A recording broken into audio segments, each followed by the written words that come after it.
What's the first thing you remember being truly frightened of as a child? For me, it all started in elementary school. Someone in my class heard a story from a kid in a higher grade that led us all to craft up a mythos surrounding a locked-up old bathroom. We'd squat low outside the room and press our ears to the crack in the door, listening. A kid died in there, we'd gasp. The bathroom had been filled with blood. They had to close it because it could never get clean. I know what happened, someone whispered, pulling us away from the door. It's all because these girls tried to play a game. They locked the door, turned off the lights, and faced the mirror. The gray metal of the shut door loomed at our backs, seeming to grow with the creeping silence it contained. We leaned in closer to the story. All they had to do was say her name 3 times. Bloody Mary, Bloody Mary, Bloody Mary.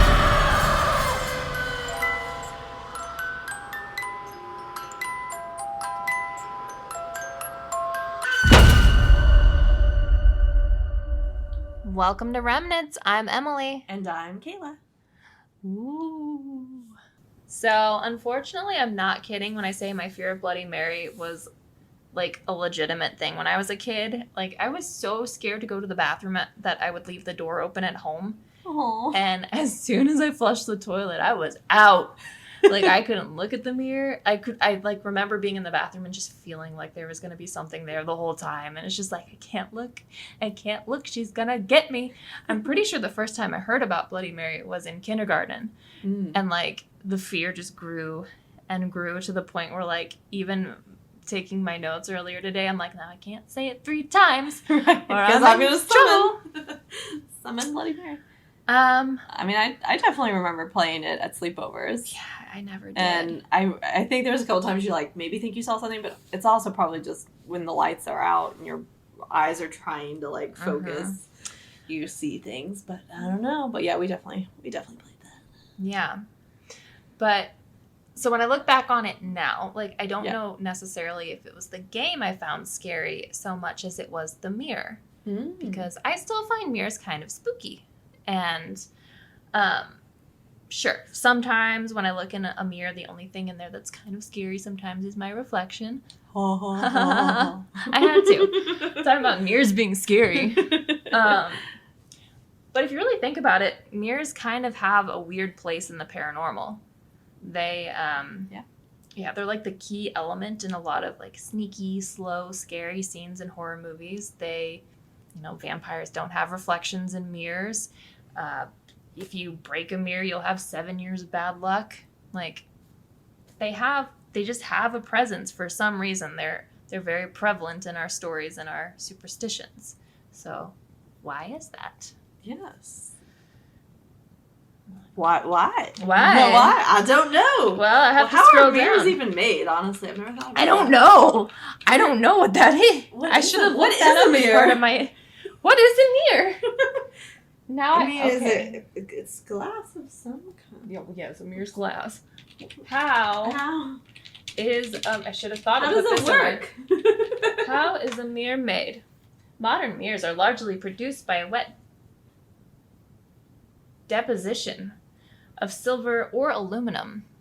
Okay. The process begins with the cleaning and polishing of the glass substrate to remove impurities and contaminants. The glass then requires a series of coatings beginning with tin chloride because silver will not bond directly to the glass.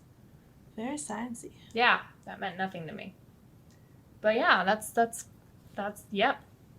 Interesting. Yeah. All right. So, did you know that the Romans actually believed that mirrors could trap a spirit? I didn't talk about that with I didn't talk about that in my Ancient Ghost episode. Yeah. So the reason they're actually where we got the 7 years of misfortune thing, because apparently ancient Romans believed that your soul regenerates every 7 years while you're alive. So because they believe that the mirror reflects not only your physical form but your soul, they believe breaking a mirror would damage your soul. And you would have 7 years, or you would have bad luck until your soul regenerated. I imagine you're on some sort of running timer. So wherever you are in your soul's lifetime, you probably in reality have that much time of bad luck. So if you're going to break a mirror, time it up. Right, try to be at the end, towards the end of before you're going to regenerate. It's always smart to know, what the expiration date of your current soul is before you go breaking a mirror. In case you're... So you should only do it, when you're 7, when you're 14. Exactly. When you're, 21, 28. Yeah. So, just time it out and you'll be fine. If you want to break a mirror before every 7-year period, you are great. With the soul trapping thing, that superstition kind of persisted in several cultures. And I don't know, if it's a superstition that's carried out present day. I imagine it might be, because it's just kind of one of those things that just kind of lingers in society. But because some people believed that mirrors could trap souls, it was common practice for everyone to cover, every single mirror in a house if somebody passed away in that home. I haven't heard that before. Yeah. And they actually did that in the White House when Abraham Lincoln died. They covered all the mirrors. So they didn't catch him like a little spirit Pokeball. Gotta catch him. Abraham Lincoln. So across many cultures, mirrors signify a sort of gateway into the paranormal. I've always liked to think of it as how a mirror, your reflection is almost inversed, kind of. True. Everything's just slightly it's the same, but it's flipped. And I don't know, for some reason that's an interesting perspective to think of if it is a different world, which a lot of these stories kind of imply. I don't know, maybe you're not quite actually looking at yourself. It's kind of like a parallel universe or dimension, but it's not quite right. Right. Or something like that. So I was scrolling through Instagram Reels, I don't know when it was, and I saw this one video. I'll have to try to find the actual video and we can stitch it or something on our account. But the basic premise of the video was top 5 things I don't do as a psychic or something. And the one that stuck with me is she was I never put a mirror across from my bed. And I was like, what's that about? Because I'm literally looking at the mirror that I have across from my bed right now. Which mirrors creep me out. I kind of avoid looking at them too long. I don't know. But it was an interesting thing because she didn't go into detail as to why you don't do that. But there's actually an explanation for that isn't entirely paranormal, at least on the surface. So bedroom mirror placement is actually a pretty big element of interior decorating.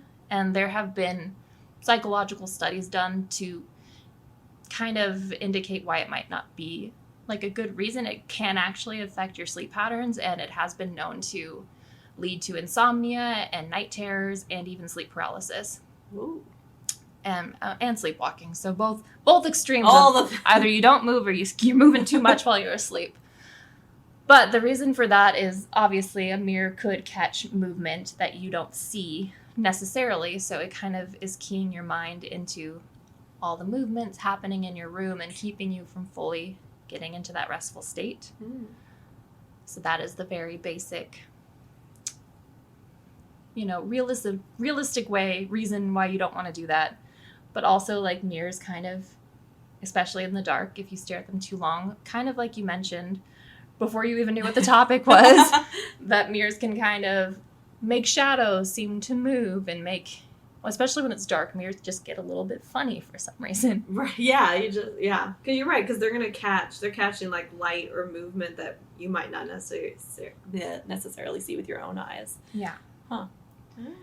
So, interestingly enough, in feng shui, whether you have a mirror facing your bed is considered good or bad depends on the school of feng shui you follow, because apparently there are more than one school. Yes. Yes, as you know. Look at my place. Clearly, I follow feng shui. Mine too.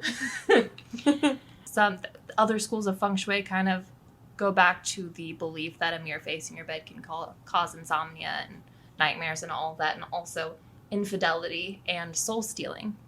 Well, we don't want that. The infidelity one was interesting because it suggests that having the mirror facing you and your partner in bed would essentially be introducing a third party, which goes back again to the mirror being some sort of entity on its own. And it just brings the energy of there being an other in the relationship. It's very interesting. But the soul stealing, that ties in with the belief that when you're sleeping and you dream, your soul is actually leaving your body. Mm. And the superstition there is when your soul goes to return to your body when you're about to wake up, it will see your reflection of your sleeping body and get confused and go into the mirror. And then your soul is then forever trapped inside a mirror. That's really disturbing to think. I know. I have to move that before I go to sleep tonight. There are many superstitions surrounding mirrors, both old and new.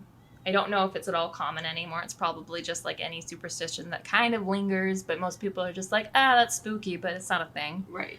But there was a Chinese superstition that if you carried a corpse past a mirror, then that deceased person would become a ghost. And then I guess that ghost would haunt whoever was carrying them and made them a ghost because they're like, now I can't rest. You carried me past a mirror. A German and Dutch superstition claims that if you see the reflection of a departed loved one over your own, like you look in a mirror and you see them inside of yourself, it means it's like an omen of death. Like essentially, you'll be the next to die. Yeah, that's a good one. Yeah, yeah. Love it. We're not looking in mirrors today, are we? Yeah. Have you ever heard of the Caputo effect? I don't think so. I feel like that maybe came up in some research I was doing on a previous topic, but I didn't dive into it, so enlighten me. So this theory came about in modern times. I believe it was 2010, 2011 time, when a psychological researcher from the University of Urbino in Italy, Giovanni Caputo, was doing some research on dissociative identity disorder. And I don't fully know like where this idea came from, but essentially he would sit these people in the middle of like a circle of 8 mirrors, and then he would dim the lights. Creepy. Yeah. And he found that it took about a minute for people in this condition to start seeing distortions to their face in the mirror. And essentially, like, these distortions could range anywhere from eerie yet subtle shifts to like full-blown hallucinations. Wow. Like, people would see an old person looking back at them, or a child, or an animal, or just like they would see grotesque changes and almost like demonic faces. Like, and it happened, it wasn't just people that with the disorder, it happened consistently to just anybody you put in that condition. And since the effect has kind of come out and people have talked about it, people do it now. Like, dim the lights, stare at your face in the mirror for a while, see what happens. I mean, I think your mind will, like, start to play tricks on you or something. I don't know. Yeah. So, like, I feel like I've tried doing it and I got really spooked because you just have to just stare at yourself. It's just kind of weird. Yeah. It's almost like when you're at the gym and, like, the treadmills are in front of mirrors. I'm like, I don't know how to look. I do not want to watch myself run. Yeah. This is weird. I don't know. It's, like, weird to just stare at yourself. Yeah. And, like, I don't want to know what my default expression is because it's not normally good.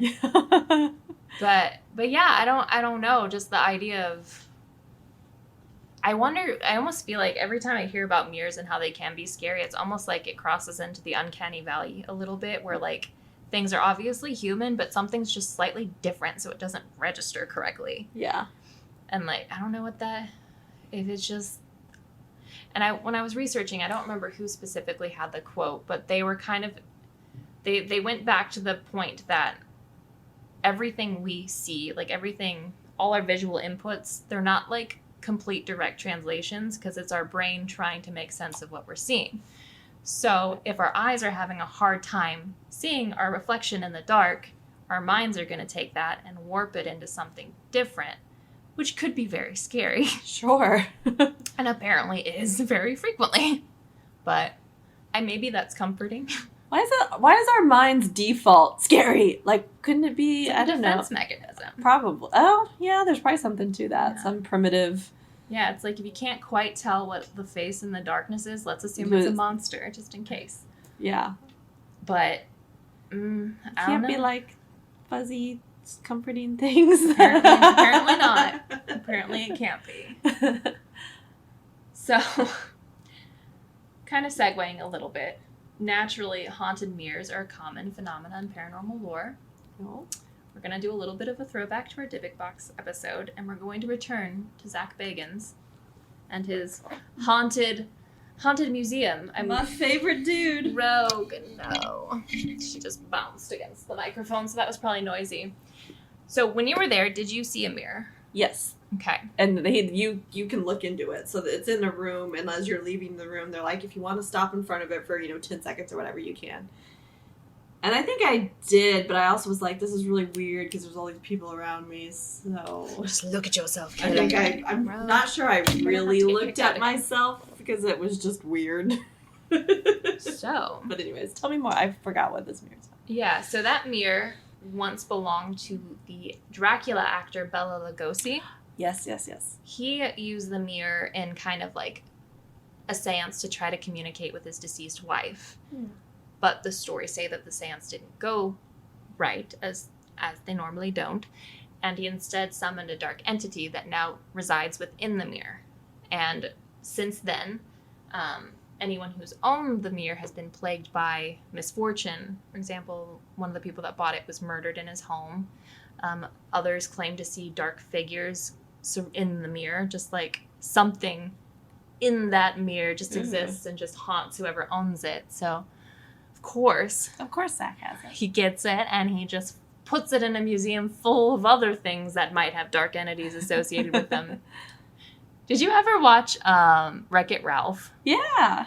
Do you know the scene where, like, all the bad guys are in therapy and they're, like, talking, like, they're in the circle? That's the museum. Like, it's... all these objects that are like, hey, we're here here together. I'm not a bad guy. I don't know why everybody says this about me. I'm just a box. But that's how I'm going to imagine his museum from now on. So I wish I could draw so that I could illustrate that. Just like all the big ghosts. There is another relatively famous haunted mirror that is in the basement of the Farnsworth House Bed and Breakfast in Gettysburg. Road trip. I know. So some believe that this mirror is actually a portal. So this mirror was kind of featured on the show Kindred Spirits. Oh, I've seen that. They were down there and they were doing all their normal investigating things and spirit boxing and all of that, and a lot of the activity centered around that mirror. So they were very interested in that because they were getting the most responses and the most communication by the mirror. So they had an antique dealer come out to kind of figure out where this mirror came from because it wasn't original to the home. The owners purchased it at an estate sale. So yeah, what's that history? Mm-hmm. But they found out that the frame and the mirror were separate. The frame was from like a painting, he's guessing, because it was so ornate in like the 1910s. And the glass was later added in the 1950s. So if there's paranormal activity associated with that mirror, it doesn't have anything to do with the Civil War. Which, again, I think goes back to our idea that items get haunted or get some sort of energy in them for some reason. And, like, What is it? Like, what was in that mirror originally? Or is it just, like, do mirrors absorb the energy of something they're around? Like, because Gettysburg is very haunted. Like, is it just... It's true. It could have trapped a spirit in there just by being there. Or, like, what happens if there's a mirror in the house where there's a murder? Like, I don't know. Is it like limestone? Right. Like, is it... Where it's an interesting concept to think about. Us just looking up earlier what mirrors, how they're made. I don't know, is there something with silver? There's a lot of... It could be. I don't know, kind of some... folklore around, certain metals and stuff. Like, does silver have some kind of properties to it? I don't know. I'm spitballing and just rambling. Well, what's interesting about mirrors, and I didn't look into this a whole lot, but mirrors have been used for a very long time in, like, divination to communicate with spirits, and they're often called, like, scrying mirrors. They can be used similarly to, like, a crystal ball. And a lot of these scrying mirrors are typically, like, black or whatever. But I don't think that's required. I think that's kind of just a fun thing. But, like, again, that goes back to the idea of mirrors being a portal into the paranormal. Like, do you just look in them and set your intent? And is that enough to focus whatever's going on? It's almost like, it made me think of the Mirror of Erised in Harry Potter. Right. It's just... Where it shows you your... There's so many references to, like, mirrors in both pop culture and then also, like, superstition, where there's some sort of otherworldly element I don't know. Yeah. But they've always spooked me a little bit. Well, I haven't watched it in ages, but, like, did you watch the show The Magicians? They, like, travel through mirrors, I think. Yes. Yeah. Yeah. And then that was, like, the one girl almost gets stuck because the mirror breaks. Mm-hmm. Yeah. So, I mean, that's, like, a pop culture, you know, a more recent reference. But, yeah, I mean, it's just such a part of our... Yeah, those ideas come from somewhere. Right. And I don't know if you remember when we stayed at the, the Walnut Street Inn? Yes, and there's the mirror in the bathroom. Yeah, the mirror in the bathroom, and it was that big mirror that was in the main... Oh, yeah, in the bedroom. In the main bedroom, they said that they would see the ghost over their shoulders in there. So, I don't know. Yeah. I don't know if it's because they say mirrors are able to see the soul. Maybe that's why they can show ghosts. Right. And not vampires, because they don't have souls. Right, exactly. And probably not demons. They're not even really... Yeah, they're not human. Yeah, they're not... I don't know. I don't know. But naturally, haunted mirrors are available for purchase on most internet sites. Yes. As they should be. If you want a haunted mirror, you can get one on Amazon. Love it. Yeah, I'm sure it's great. But I think our best bet for getting a haunted mirror is to go antiquing. Oh, yeah. And I really think that we should just agree right now that we're going to go to, like, an estate sale or some antique shops, and we're just going to find a mirror each, and we're going to buy it, and we're going to put it up and see what happens. We just have a wall of mirrors in our studio one genuinely, day. We need a wall of mirrors, and we need a wall of Ouija boards. And they look into each other. And then we're going to have a shelf of spirit boxes. We're going to turn them all on, and then we're going to leave. Just see what happens. Yeah. It's like we are stirring up as much energy as possible. So I don't see how it could go wrong. Exactly. This is how we get Zak Bagans' attention. Yes. We made a paranormal grenade. And do you have that in your museum? Yeah.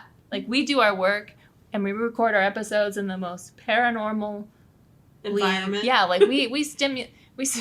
Never mind that we're in a new build house. That there's possibly nothing happening here. We put as much stuff for them to interact with as possible. We should have, like, stuffed animals too and dolls. As we can get some haunted dolls, haunted mirrors, Ouija boards. Haunted boxes, Ouija boards. What else can we get? Crystal balls, why not?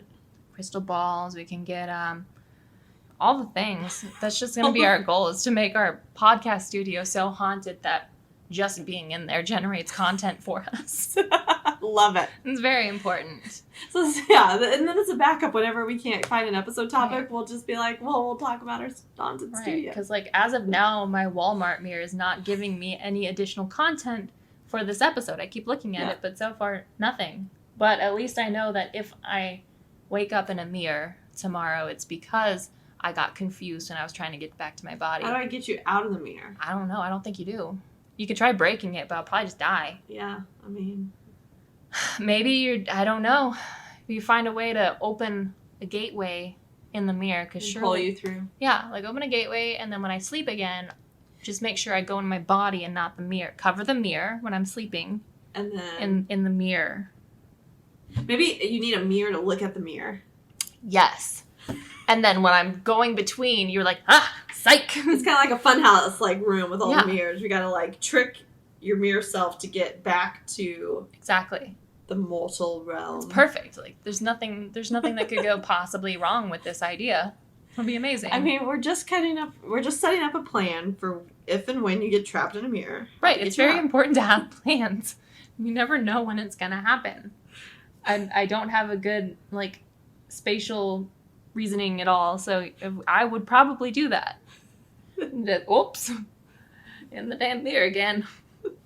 Okay, so I know I introduced this episode with a very, like, well-known game that involves mirrors, but I'm going to end it with a less well-known game. And I even hesitate to say game because it really, especially once we get into it, it's really less of a game and more of just a full-blown ritual. Like,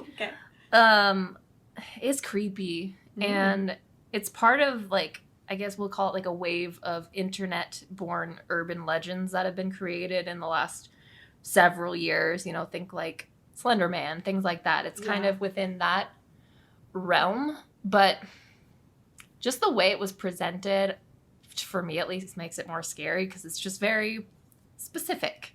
We'll say that much. I can't tell if I'm excited or nervous. I don't know. Yeah. Yeah, it's fair. It's fair to feel pulled. So what we're going to talk about is the Three Kings ritual. And this was first posted by a Reddit user by the name of FableForge to the No Sleep subreddit in 2012. And the post was titled, "Please don't actually try this." But of course, that's like catnip. Is like Yeah, the amount of people who have their own Reddits. I think there's like an entire subreddit dedicated to the Three Kings ritual just because so many people have tried it and have posted their experiences. So obviously, most of the pieces published on the No Sleep subreddit are purely fiction. But since its publication, many other Reddit users have posted their own stories telling of what happened when they had the Three King rituals themselves. When they did the Three King ritual themselves. That came out weird. So here's how FableForge introduced... I said it right. I thought I said it wrong. No. It's the coffee. It was real strong. I made us both, specifically because I didn't want to over-caffeinate us. I made us small cups of coffee and... with the same amount that I make my big Yeti travel mug in the morning. So 3 scoops of coffee into a small, regular-sized cup. So I'm a little jittery. I think that explains why you're jumping at it. I know when I'm jumping. Well, and I had to try to take the bitter out. I probably filled half the cup with chocolate syrup. I didn't even notice it first. I took some sips and I was like, why does it taste so weird? And I'm like, oh, shit. And I had to apologize. Anyways, so here's how FableForge introduced the ritual. And I'm reading directly from the post. Ooh. So, what I'm about to share with you today is one of the many relatively safe ways in which you can access, not quite enter, a place I call the shadow side. And its effectiveness depends on how seriously you take me. Your mileage may vary. Refer to title, which is, please don't actually try this. I won't tell you that you shouldn't be afraid of the shadow side. Chances are you've already seen it and merely think it was just a reoccurring dream. I will tell you there is no need to be ignorantly afraid of it, though. There is a difference. Ignorance fuels fear, and fear can give that place a lot of juice to run on. You have to be big on preparation if you want to try this. It's like skydiving. If getting it right on your first try is not something you're good at, then this is not for you.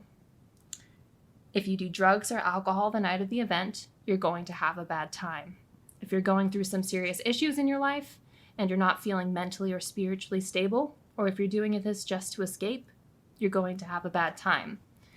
And if you don't follow my instructions, particularly the multiple backups I give you, which, trust me, are there for a reason, you're going to have a really bad time. So that's introducing it. Is there a good time to be happy? Not really. So from there, FableForge goes on describing the ingredients needed to play the Three Kings game, because they do kind of present it like a recipe almost. Here's the recipe for this ritual. So here's what you're going to need. Okay, we have a shopping list out. Yeah, get out your notebooks if you want to try this horrible thing. So you need a large, empty, quiet room, either without windows or with windows covered. You need it to be completely dark. In the Reddit, FableForge said that basements were very good. Oh, well, we got plenty of basements in the Midwest. Thank God I don't. So you'll need a candle and a lighter, a bucket of water and a mug, a fan, 2 large mirrors, which is why it's in this episode, 3 chairs, an alarm clock, an active, fully charged phone, a loved one willing to help you through the ritual. What? I don't know, that's just so funny. And a loved one. If you don't have anybody who loves you, you can't play. And the last thing you'll need is a toy or a small object that was dear to you from childhood. But I've ever lost everything in a fire. That's very Paranormal Activity of you. You were possessed as a child. That's the entire plot of that. You had a demon haunting you as a child, and there was a house fire. I never lived in a house fire. No, I never lived in a house fire. Lived through a house fire. So, this game has a very specific setup that needs to start at roughly 11 p.m. So you need to place one of your chairs in the center of the room and make sure that it's facing north. Apparently that's very important. Oh. I would be screwed. I need a compass. My loved one better be good at directions. So this chair is your throne. Place the other 2 chairs to the left and right, facing your throne. These chairs are for your queen and fool. There should only be an arm's length between your throne and these chairs, which is terrible. Yeah. So you need to place 2 mirrors on the queen and fool's chairs facing you. You need to be able to see your own reflection in both mirrors without needing to turn to look at them. So your goal is for your reflection to be in your periphery at all times. Okay. Which on its own is just a nightmare. Yeah, I would say that's not going to play tricks on me. No. So the bucket of water and mug go in front of you, just out of reach. The fan goes behind you and must be turned on, either to like medium or low. And these things are what make it like seem so much more like a legitimate like magic ritual. It's just like got so many things that are so, yeah, and like, I don't know. So your setup is done for now. You leave the room, you turn off the lights, you leave the door open to your ritual room. Yeah, and don't forget that you left the door open. That's very important. Okay. So go to bed. If you can sleep, go to bed. Why not? You just set up a summoning circle in your room, basement, wherever. I'll have no trouble sleeping. Yeah, so go to bed. Make sure your light and candle are at your bedside table. Charge your phone. Set your alarm for 3:30. 30 minutes into the witching hour. Oh, true. Which almost seems worse. Yeah. So fall asleep holding your power object if you can. Is that your toy from your childhood? Yeah, that's supposed to kind of protect you and anchor you. So wake up with your alarm. Turn the alarm off, but don't turn on the lights. Make sure everything is exactly the way it should be. Your phone needs to be charged. The time is 3:30 when you woke up. The door is open and your fan is on. If things aren't exactly the way you left them, quit the ritual. Because like there's some instances where you wake up and the door's closed. You don't want to play with that. No. No. So, fun fact, if you quit the ritual, you have to leave your house completely. Forever? No.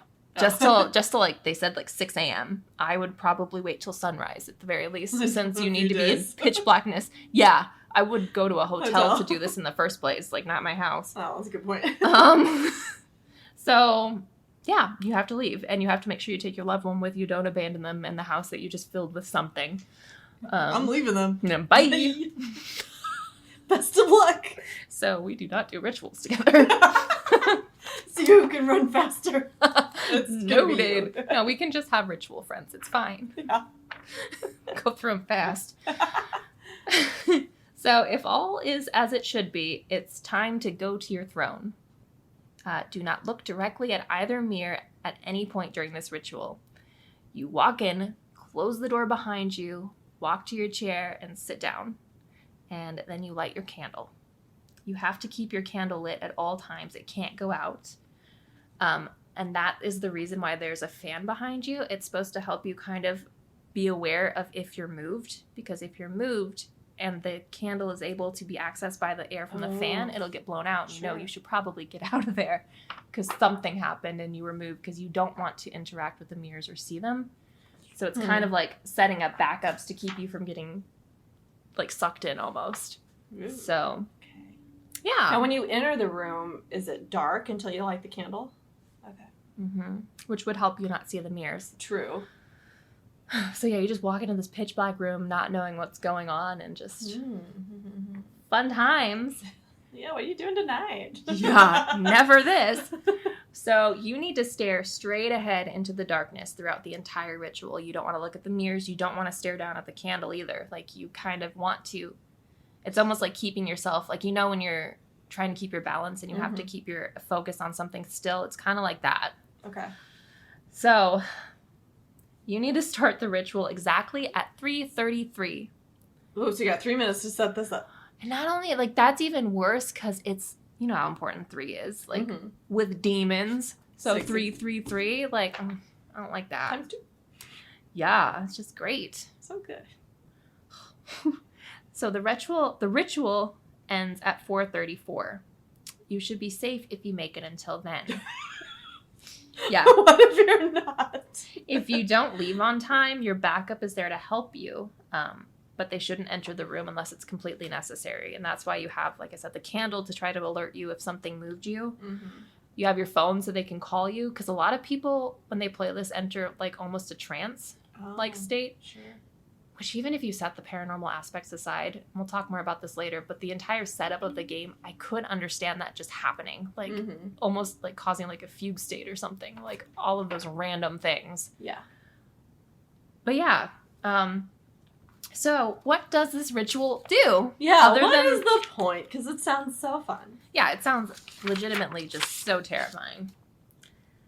So, the active part of the ritual involves asking questions aloud. You may have to wait for your first answer, but eventually the other kings that you have summoned will join and answer. It's like kings of hell? Like, what kind of king? They kind of give me that vibe. Yeah. So some say other voices can be heard in the room, speaking to you, but no matter what you hear, you must never look directly at the mirrors. You can have an hour to ask the kings whatever you want.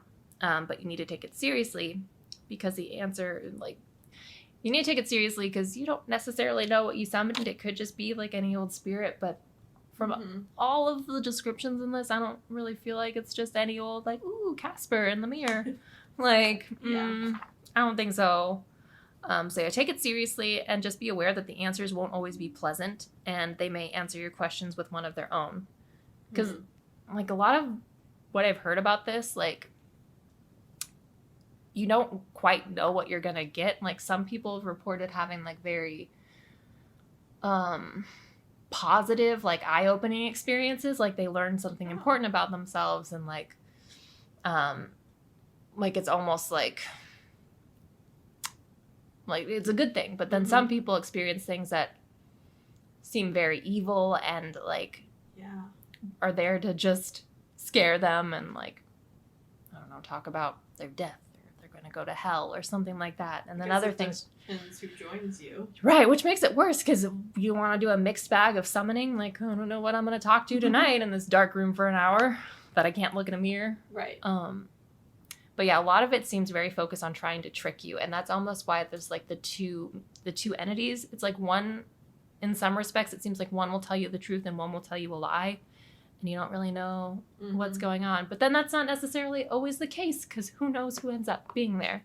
Right. Anyways. So that is the game in a nutshell. It's definitely way too ritualistic for my comfort. Yeah. Like, involving all the elements in the mirrors and that item, almost like a talisman. Like, it's just, I don't know. If there was a recipe for opening a portal and summoning something, I think this would be it. So I'm never going to play this. I can't even, like, make box macaroni without doing it a little bit wrong every time. Yeah. So I'm not going to even attempt this one, which is why we're lucky that other people have. So we can hear about their experiences. So this is a story from Reddit user Renegade2366. And they posted that they felt a definite presence with them when they first entered the room to start the ritual. They said at some point at the beginning of the ritual, it felt like the walls around them fell away, and they were just sitting in this void, essentially. But they weren't alone. They just felt like there was nothing around them but this presence, essentially. They could see movements in the mirrors from the corner of their eyes, like constantly, just something moving in the mirror. But you can't look at it, so you're just aware of there being movement. I don't know if I'm strong-willed enough to not look. No. So it took everything in their power not to look, especially once they started hearing murmuring. Oh, dear. So eventually they tried to communicate with the entities. They asked, "Who am I talking to?" And two voices responded, one from the left that said, "Someone who knows," and one from the right that said, "Yourself." That's what I'm saying. One tells the truth and one tells a lie. Which one is it? So the person asked back, "Someone who knows what?" And then at that point, the murmuring increased, and the only intelligible response they could make out was, "Why you're here." The movement in the mirror increased until it seemed like things were trying to crawl out of it. And then from there, the room started to fill with noise. There was breathing, ticking, knocking. The voices spoke incessantly of things they shouldn't know, telling things that were deeply personal to the who summoned them, the ritualist, essentially at that point. So at some point, the writer said that they felt like there was someone right behind them. And when they leaned forward to get away, they noticed that the fan had been turned off. So this made them panic, and they jumped up and dropped the candle, and it extinguished. And they ended the ritual immediately. And apparently their loved one, because they were doing this in the basement, their loved one was their girlfriend, I believe, who was upstairs. And when they finally came up, like, they were talking, and they asked how it had been, and the girlfriend said that she'd knocked on the door a couple times to ask if she was okay, or they were okay. And the ritualist, no, I don't think it was the ritualist, because the post said something said, "I'm fine." Ooh. Which in the entire story I'd read, never once did they mention hearing the girlfriend knocking on the door. Yeah. So it was like they were trying to make sure that keep her out. There were a few things that, like, near the end of the Reddit post, this person, like, said some of the other conversations they had with the entities that to me seemed very demonic. Yeah. Like, they had one conversation where they brought up this person's friend who had passed away, and they had a conversation, like, one was telling him that it was their fault and they never cared enough, and the person was like, no, I love this person. It's just things that it shouldn't have known. Right. But the one I specifically wrote down with one interaction they had was the entity on the left said that you're going to hell and you're going to burn. The ritualist said, no, I have faith. And then the thing on the right said, you can't lie to us. Ooh. Right? Like, even if this is somebody just writing something, they need to be a horror writer. Right. Like, all of these people. So I read through the comments on this specific story a little bit, and someone had asked them what the voices sounded like. And the person replied that they didn't have a single voice. They said the one on the left changed, like, it would start speaking in the writer's own voice, and then it would change to somebody they loved, somebody they knew. It would just forever be shifting. And the one on the right stayed the same, and it was just this raspy voice, which is probably what you'd imagine if you're talking to, like, a demon or something, but... Right. So that's that person's story. Yeah, I was reading that. I was like, now, is there, like, a specific way you need to close it, or do you just kind of leave? I think you just need to be able to leave by 4:34, because I think it's very much whatever the ritual is, it's very time specific, and you just need to be able to get out. Like, I get the idea that if you don't get out on time, that's when things get bad, and it's almost like some of the, not all of the things you summon, it's not all of their goals to trap you, but it seems like some of them really want to. Yeah. And you just don't know, like, which one you're going to end up in, which is why. But interestingly enough, this person in a comment said they wanted to play again. And they wanted to play again, and they wanted to look in the mirror. I mean, it's probably kind of addictive, I could see, even if it's a scary experience, like... Yeah, because, like, you could, like, in a sense, you've tapped into some sort of power, and it seems to know everything, so... Right, why I could see the lure of wanting to do that again. Yeah. Not me. Well. Not me. I'm good. Bye. Peace. That's what Wikipedia's for. So, many other people have played this game since its inception. Most who post about it have had horrifying experiences. It's pretty unanimously horrifying. Typically, the two spirits who come across are very evil, and most players or ritualists can see the spirits manifest in the mirrors, like see the time of, and obviously you're not looking directly at it, but you can see the movement out the corner of your eye. Yeah. So one player, MJ Koenig, probably saying it wrong, but that's the gist of it. MJ Koenig wrote this, and this is directly from the Reddit post. After a few minutes of nothing happening, I hear something from the darkness towards the door. It's a faint singing in a language I can't understand, and the blackness turns into a mass of shadows that look like people. They're all marching from the right to the left, like they're on parade. And as they pass, I can't help but feel elated. After a couple of minutes of this going on, I notice a second noise. From the chair to my right, there was a sound of someone writing something down. It was a scratchy sound too, like someone using one of those old quill pens. God, I love those things. I wanted to ask what it was writing down, but I was too afraid of the answer to go through with it. especially when the room was full of moving shadows, even if they did look like they were rejoicing. The scribbling on my right ceased, and then a voice from the chair on my left spoke up. It said my name, and then it started listing off every good deed I'd done in life. Big, small, valiant, accidental, all of them. Even ones I'd done when I was a little boy and forgotten about. And as the voice listed these things off, the writing on my right resumed. When my girlfriend called for me, both of the voices said goodbye. The shadows and the music faded away, and I heard the chair scrape against the wood floor. So that one is potentially a more positive experience. And it's almost like, I got chills. It was almost like... Checking your qualifications for getting to heaven? Right, like, are they judging the people that summon them? Right, yeah.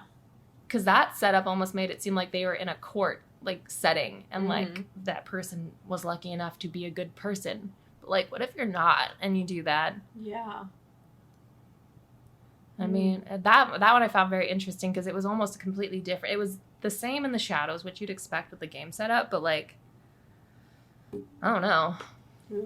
Yeah, that one, if they were like that, I could see people getting lulled into wanting to, like, do it again. Because it's, like, creepy, but interesting. Like, nothing bad happened. But what if you do it again and something bad does happen? Yeah. Because that's where the trickery comes into play. Like, I mean, if it is demons, that's kind of what they do. Right. But, I don't know. What do you guys think? I mean, is it just, like, another really well-written internet story? Or is it, like, an actual magic ritual disguised as a game? I mean... Either way, I know I'm not going to be playing it, so. Is it also kind of like what we've talked about with, like, our Ouija episode? And, like, are you just inviting... I mean, I guess that's the point of rituals, is you're opening yourself and you're inviting it in. So maybe it doesn't work for everyone if you're closed off to that, but... Yeah, because, I mean, it definitely seems to be one of those things that I think if you put belief into it, it could potentially work.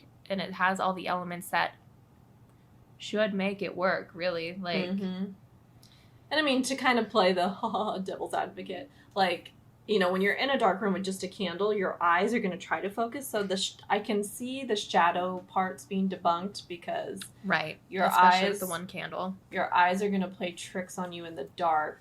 But all the noises and that kind of stuff, I don't know how to explain away. What I find interesting, and what we can go back further into this episode, this almost replicates the way the Caputo experiment was set up as far as being in the dark room, having mirrors around you. People do hallucinate in that situation. In the dim lighting with mirrors, you do see things in the mirrors. It's almost like your brain trying to protect you because that's not a good situation. Right. So I do feel like, I mean, I would still never attempt this game because it just sounds so scary, but I do feel like there are potential reasons why you might start hallucinating in that kind of setting. Yeah. And, like, maybe you only hear what you'd expect to hear. Like, if somebody expects there to be two demonic entities in these mirrors, you can have auditory hallucinations. True. Especially if you wake yourself up after, like, 4 hours of sleep and you're terrified already. Yeah, you might be in kind of like a dead sleep, so you could be in a weird state. You're in the dark. You've got a single light. You're facing mirrors, which are in the dark. Yeah, in the dark. That's why we're doing this episode. Right. Mirrors are... So I don't know. I do feel like I think it'd be a terrifying experience even without any supernatural elements occurring. Because I think you would see things in the mirror. Because you're right. Regardless. Yeah, I feel like I always straddle the, like, I believe in science and, like, explaining things away, but then there's so much we don't know and we don't understand about, I don't know, other dimensions, other realms, the afterlife. Like, you can't be definitive. I think even a super science-based believer, like, you can't be totally definitive on what's going on. And then mirrors have been for so long tied to the paranormal in one way or another, like... Well, there's something to that. Yeah, and I keep looking at the mirror in my head while we're talking. I keep looking at it, just like, anybody there? Hello. I mean, I've always been scared of them, and I know it's probably because of the Bloody Mary thing as a kid, but, like, they're just unnerving in some way. Like, I don't know. And maybe that's just how everybody's always felt, but that's an interesting thing because it shouldn't be like that, but it is. Yeah. And I don't know. So that's why, I don't know, this game, Three Kings Ritual, I don't know. I would not mess with that, but people play it all the time. And everybody has something. Just listen to all of their stories. Yeah, just reading them, like, they need to make a movie about this ritual. I maybe wouldn't mind, like, being present for one to get someone's, like, real-time reaction, but I wouldn't want to be in there. No, because if they mess up and you're, like, their second, you're screwed too. Oh. Well, like, they'll come for you too. Well, maybe I'll be outside the house? Like, how big But is the then boundary? they're not gonna be able to help them. No, well, someone else will help them, and I'm just, like, a third because you gotta go into that room to snap them out of their trance if they're not done. So you're gonna go in there with the demons. Has anyone recorded? Yeah. Yeah, there are YouTube videos. I was too scared to watch. Because that is totally what I would do, I guess. I would never do the ritual, but if I did do the ritual, I, of course, would record it. I would too, but no, I'd never do it. But then you're right, like, would I have the guts to ever watch it? I'm scared, like... Baby monitors freak me out sometimes. Like when I like babysit my niece and I'm looking at it, it's like, it looks so scary. I don't have the camera one, but I remembered mine was on when we started recording this, and I was like, I swear to God, if I hear anything creepy on that monitor, right? Because it like makes everything sound so much creepier. It's right. Like, I had a friend staying over, and they were staying in my son's room, and I had the monitor on, and you can't turn off that end. But I can turn, like, the volume down on mine, so I'm not creeping on her. But she, like, wasn't waking up one morning. So I had a brilliant idea.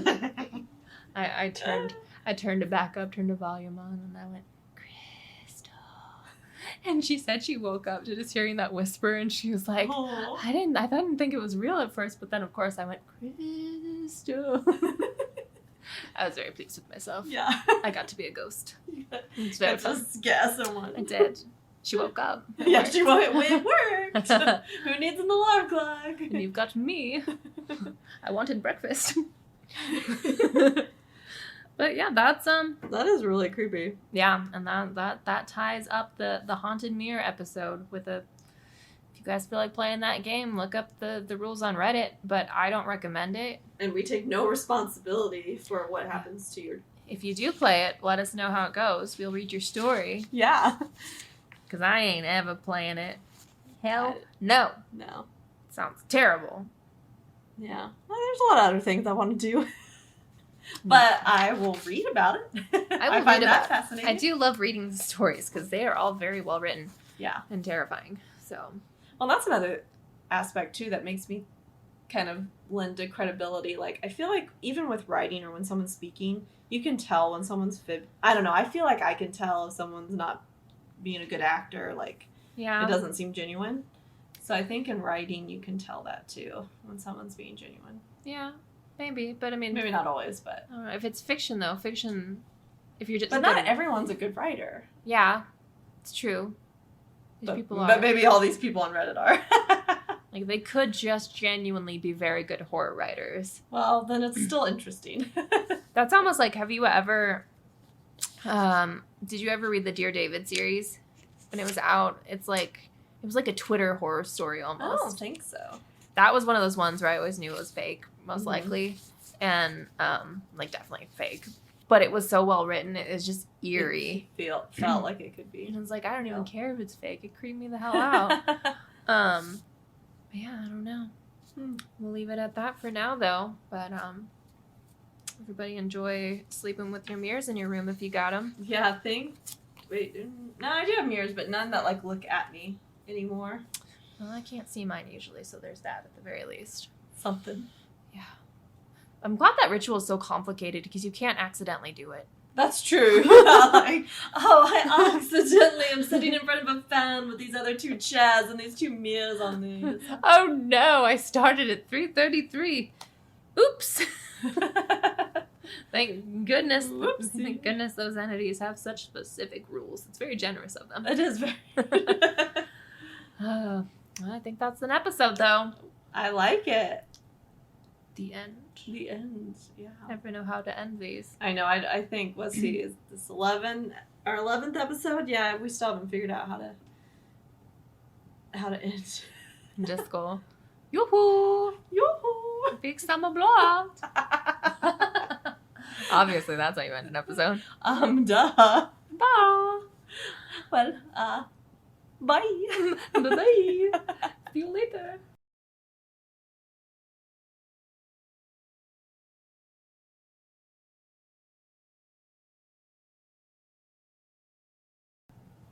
see what happens.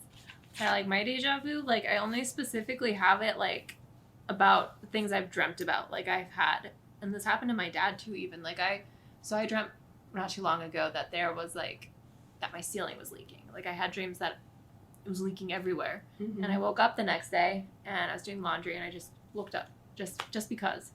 And there was a giant-ass water stain on my ceiling. See, to me, that's like premonitions, not deja vu. That's true. I have had, like, the deja vu thing. Like, I've been to a place, and I feel like I've seen it, like, very random places. Like, it was, like, this almost, like, factory store. And it was just this area that had a bunch of boxes just piled up really high, just very mundane. But I just was struck suddenly by having seen it before. But I knew the only place I'd seen it was a dream. Mm-hmm.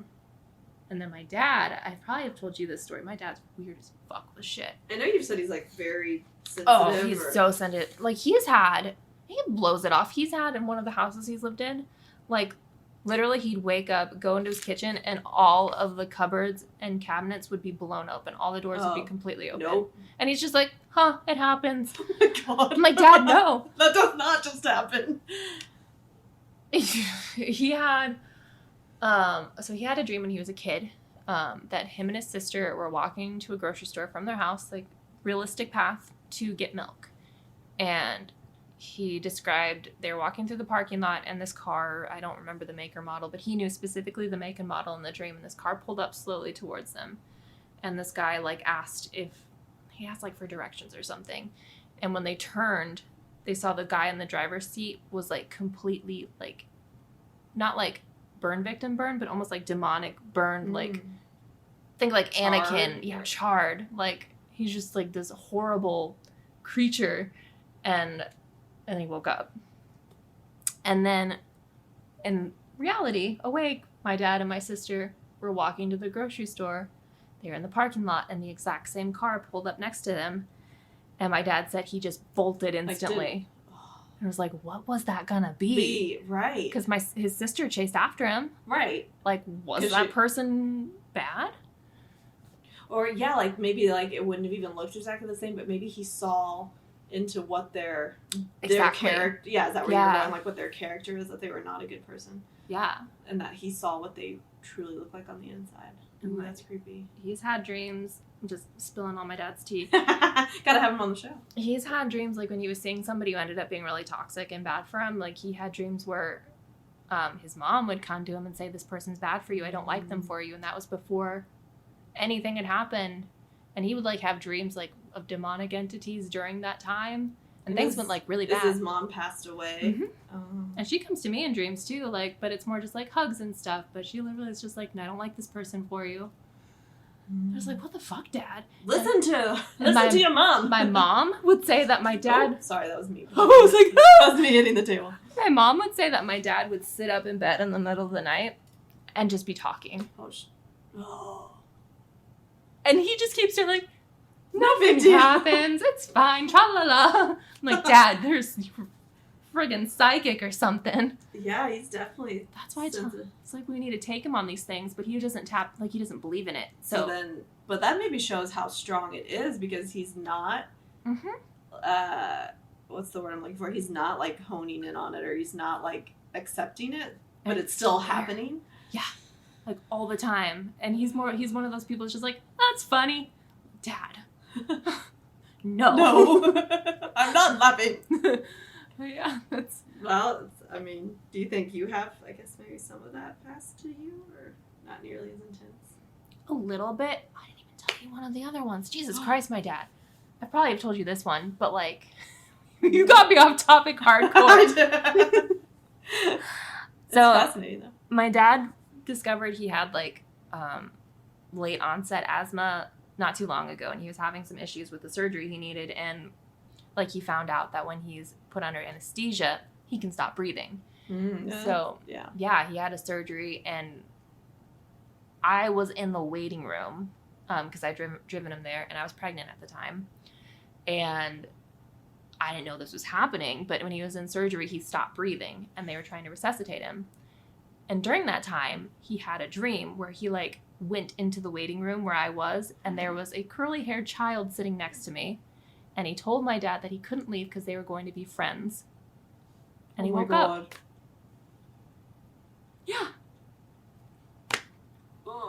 So No. it's just like the amount of things that my dad's just like, funny. That one actually got to him though. Yeah. And then it's like, was something really sitting next to you, but you couldn't see it, you know, like. And that goes back to like the kids thing. Like, do they pick their parents then? Like, is there something that's about the soul that doesn't pick where it goes, or like. Yeah. And then that goes into what you're talking about with like you're talking about alternate parallel universes, but it could be like past life things too. Like, Right. Does the soul have a certain awareness for a time and then it resets almost, and like, does it come back to you? Yeah, my favorite, I think I was talking to you about this like months ago. Like, I was down this Twitter thread rabbit hole of all of these people telling creepy stories of their children, and so many of them were kind of what you were saying, like, I picked you, or they'd like whisper to their like baby sister, like, you know, there was one that was, I think I took a screenshot of it, but it would take me too long to find, but some about the like 3-year-old was whispering to his baby sister about, you know, heaven or whatever you want to call it before he came down. And I don't know, it makes you like, There's I something. don't know. Like, I do think there is something about like being very young and then being close to death that kind of gets you in contact with whatever that is. And like I told you, when I was pregnant, I saw that like figure in my doorway. Mm-hmm. Like, I feel like that was another like in between place, like you're close to a beginning. Yeah. And it's just, I don't know. There's something. It's weird. It is. I know. I find it extremely fascinating, but I also can't think about it too much because it like, I don't know. It's not so much that it freaks me out, but it like almost becomes too big of a thought, and I like can't comprehend. Which maybe that's how it's supposed. Maybe that's why we have to forget it. Otherwise we just become like consumed with it. Yeah. There's a documentary series on Netflix I watched during the pandemic. Something about like people having like near-death experiences or dying, and like really I only liked like the first 2 episodes, and then I didn't like the rest of the episodes, but those first 2 were, I don't know about those like people that like die and what they see and then they come back, and it's crazy. There's something. Like, there's just been too many things, and like people that I actually know who have said stories that there's something. There's something, yeah. Like, well, and what I was talking about like before we decided to record our conversation. Yeah. Like what we thought about deja vu, and for me, I've had very intense deja vus, but they've always been very mundane things. So I think it's like we also have parallel lives, parallel universes. Like, because I'll be maybe like just at a game night, and it'll just be this intense feeling of like I've been here before. Yeah. Even though it's maybe with new people, or I'll be like at the grocery store and just like grabbing something from the shelf, and it'll be this overwhelming feeling of I've done this before. Yeah, and then it's almost like you are doing it simultaneously, just right. somewhere So then else. it's like, yeah, I don't know. This conversation almost spooked me more than the rest of it, because like there's so many things that like people have in alignment that they talk about that just like, what's going on? Right. Like, I know when my grandma was getting close to pass away, it was the same grandma that my dad and I dream about sometimes. Like, she had a dream, and she was in bed, and people she'd known, like her loved ones and friends who had passed away, were all around her bed, and they were saying goodbye to her. And it's just like, why do these things all happen? But people are just like, oh, it's nothing. Yeah. Like, it can't be nothing at this point. No. And they talk about so much, like, older people when they go, like, especially if they've been in a nursing home, like, a lot of times their last day, they will have clarity, or they'll, like, that's crazy. Like, that happened to my mom's great uncle. I think he had Alzheimer's, but, like, I guess his last day, he was, like, playing with his grandkids, like, hours before he died, but he had been, like, comatose. Like, what? Like, just crazy. Yeah, I don't know, there's something. And my mom, this story always kind of, like, creeped me out, but I guess in a good way. My great aunt, we always said she had a direct line to, like, Jesus. But my grandma had a massive stroke, so she was never, like, conscious. And so when they were taking her off life support, like, we were all in the room, and, like, my great aunt just, like, leaned over and was like, the hour is upon us. And then it was shortly after, like, my grandma died. Jesus Christ. Like, it's like, how did you know that? That reminded me of another story with my dad, of course. Yeah. This is actually the story that started, like, my book idea, too, because the weird shit that happens to him. He was in an elevator in a hospital, just at work. He was working, and, I don't know, he was in the elevator, and there was this old woman in the elevator with him, and I don't think they were talking at all before this, but she just kind of leaned over and was just like, death follows you. And then she left. Like, who would say that to someone unless, like... But then that week, my grandma passed away. So it's just like, what the fuck? And he didn't tell me that immediately, because it was kind of a surprise, but I think it was one of those things that didn't really hit him until the timing fell into place, and he didn't tell me about it until he, like, had a chance to process it. Yeah, because I could see brushing that comment off. Yeah, it's just like, okay, weirdo. But then, like, when all the pieces fall together, it's like, what the fuck? We need your dad to, like, hone in on his skills. We need to make him go on an investigation with us and just see what happens. I think he's getting, like, a little bit more... Open? Yes, I think he's getting more open to it. I almost wonder... I don't think he listens, so it's fine. I almost wonder if he just knows that... if he knows he's so in tune to stuff and he doesn't want to acknowledge it, because that's... Because then you're... Yeah, because then you have to acknowledge it if you acknowledge it. Because that's, like, a lot to... Like, he's getting all this and he's not tapping into it, like...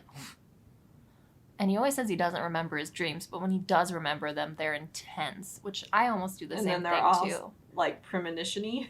Yeah, like, they're telling him something, and it's just like, okay... I'm glad that skill diffused a little bit over time. Or maybe we need to work on you being more open. No, maybe you got more from your mom. I don't know. Most of my dreams are not about me, so thank God. I've had weird dreams, but... Oh, you're having premonitions about other people. Maybe. I'm sorry I couldn't help them, because I don't know who they are. I did have a whole, like, murder mystery dream once, so I am sorry I didn't help with that thing. I don't know who they were. I think I just dream stories. Which, yeah, sure, writer mind. That makes sense. But I don't know.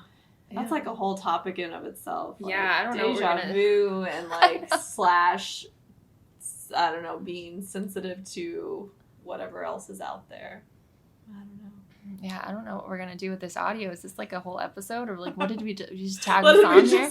We just throw this out there as a bonus? This will be like... Did you ever listen to the Black Parade CD with My Chemical Romance? Or not My Black... Yeah, that's what it is, right? Well, yeah, My Black... That song. Yeah. So that CD. Yeah. That album. I ever really listened to the album. Oh, God. Okay. So they did the whole, like, bonus song thing, and I'm putting that in quotes. But, like... So I listened to that CD so many times that it's, like, one of those ones where I know the whole order in my head. I love that. But... They have a song all the way at the end. That's like, you don't realize it plays unless you leave the album running. And it just starts playing. And you're like, what the fuck? It's like 40 seconds into this song. And then it starts playing music. But you can't realize it.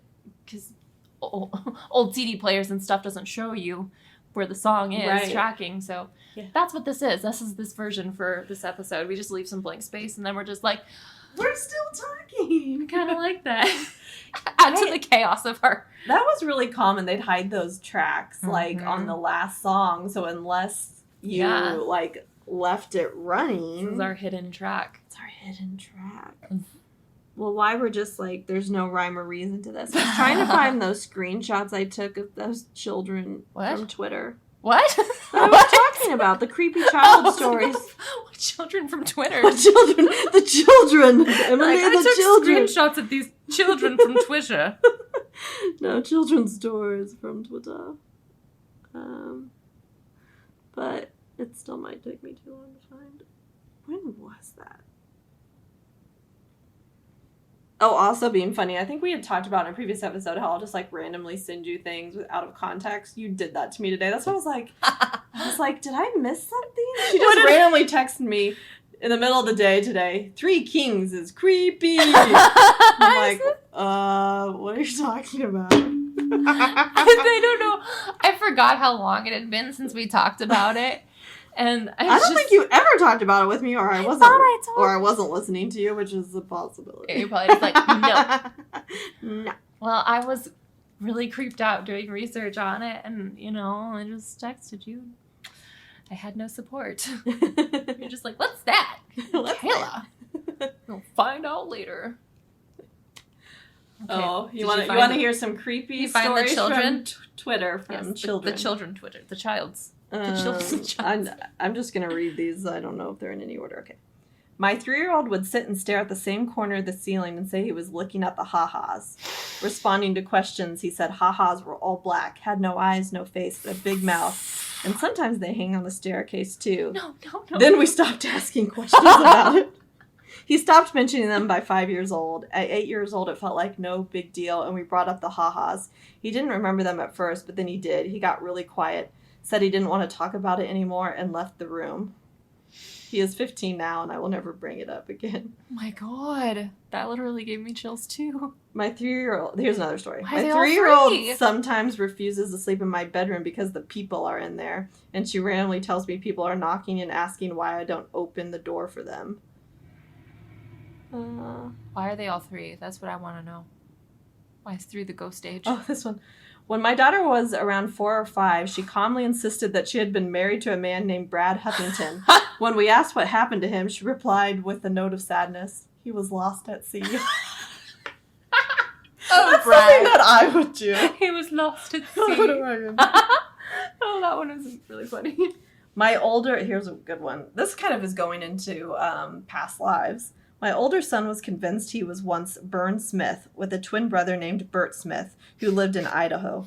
I found an obituary for a Bernard Bern Smith survived by his twin brother Bert from Idaho who died the day after my son was born. What the fuck? I mean, like, gave me chills. Oh, that was funny until you went into the details. Like, ugh. Ooh. This is something like I feel like I would have said. Oh.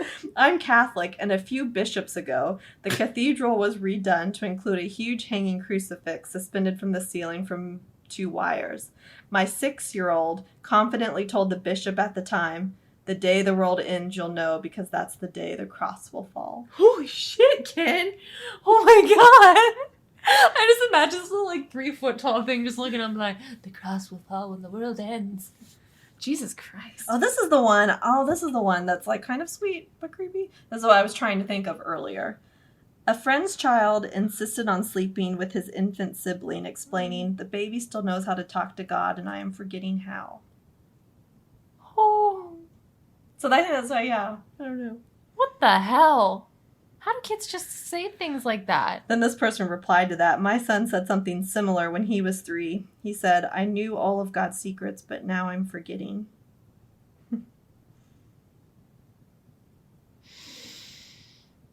Oh, this is a really weird place to end the night on a Monday. We got way too deep. I don't even know what this is, but this is our brain dump of, like, weird things We literally turned the recording off and we just started talking about it, and Kayla's like, we should be recording this. I'm like, okay. Yeah. And now I feel like I'm high. I don't know. Well, I'll end on a funny note about past lives. We used to joke that we think I was a Southern belle in a past life, because, like, I do love, like, hot tea, which is kind of a British thing. But I don't do it as much anymore, but when I was younger, I would just randomly slip into a Southern accent, like, real strong. And my brother and parents would kind of make fun of it for me, because it would just randomly come up. Like, there was one time, I guess I was really excited that my mom had bought Jell-O at the store as a kid, and I opened the fridge and I was like, hey, y'all, we got Jell-O! That was like a running joke in our family. Hey, y'all, we got Jell-O!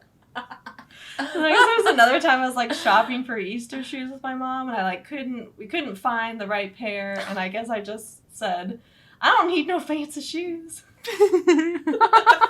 Like a 10-year-old Kayla. I don't need no fancy shoes.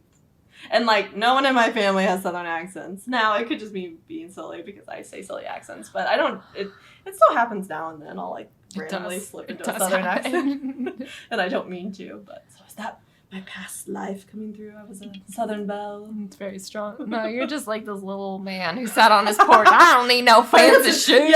Yeah. Hey, y'all, we got Jell-O. Yeah, that's not really the Magnolia Southern accent, is it? It's No. like Arkansas, I don't need no fancy Mississippi, shoes. Alabama, the deep South. You just have this little... I don't need no fancy shoes. I don't even need no shoes. Shoes are stupid. Strong feet are bare.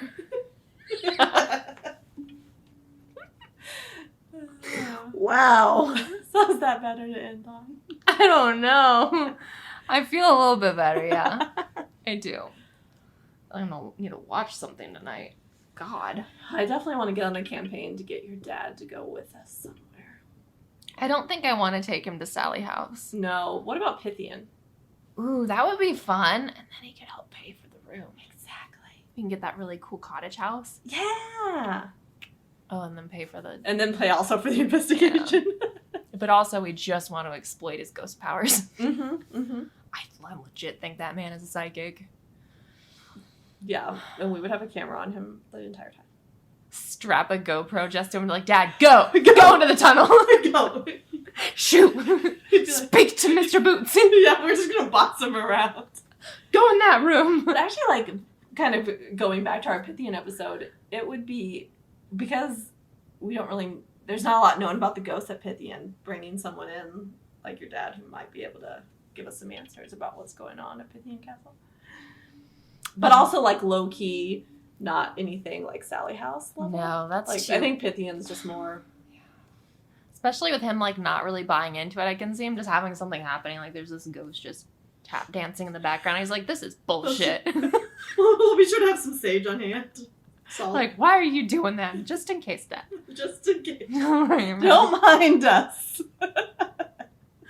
As we're standing in the salt circle. Don't mind us. You're fine. Go down that tunnel. No, I can't step out of the circle. Don't worry about it. You're fine. You're safe. Go, Father. Go, Father. Like he's like a Pokemon. I choose you. Psychic Father. He's a ghost psychic type. Yeah. Wow. We gotta end this episode. I know we do. Apparently the Monday recording energy is weird. Well, it's also the coffees you made. Yeah, it wasn't just coffee, apparently. It wasn't even alcohol. It was just mega strong. Well, mine had a not chocolate syrup. We are not sleeping tonight. No.